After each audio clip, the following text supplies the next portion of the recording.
Hello, I'm Pam Cross, along with Joel Johnson, certified financial planner at Johnson Brunetti. And Joel, I understand you just wrote a new book.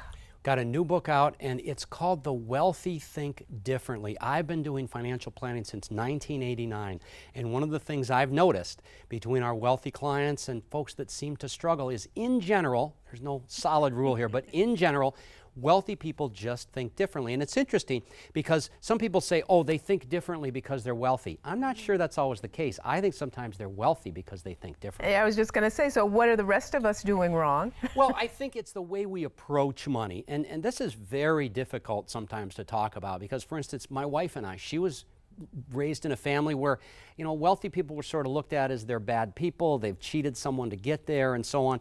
I was raised by people involved in charity. My mom and dad were always involved in charity, so they had a much looser feel with money, and they had a lot of faith around money. So one of the things is not realizing the difference if you're married that your spouse might have, and that baggage, for lack of a better word, you bring into the marriage. So is that one of the reasons you wrote the book, to help the rest of us figure it out? Yeah, I really wrote the book to contrast the differences on how the wealthy think, and maybe we can learn some things about the way they think. They actually think in the form of abundance many times instead of scarcity, that there's enough to go around. If I win, it doesn't mean you lose. So it's just some differences in the way the wealthy think. They have a different relationship with money than some of us do. They certainly do, and usually it's a little bit less caring. They don't focus so much on you know, every little nickel. And again, that's not because they have a lot of money. I would submit that they have a lot of money because they're a little looser. They look at using money as a tool, Pam, instead of an end in itself. Maybe a short answer.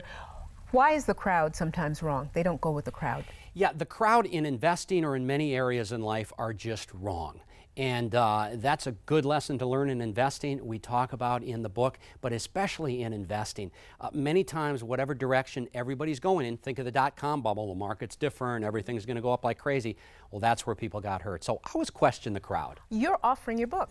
Yeah, we want everybody to have a copy of the book. Again, it just came out. It's got great tips, a lot of information, and they can go right to the website. BetterMoneyBoston.com.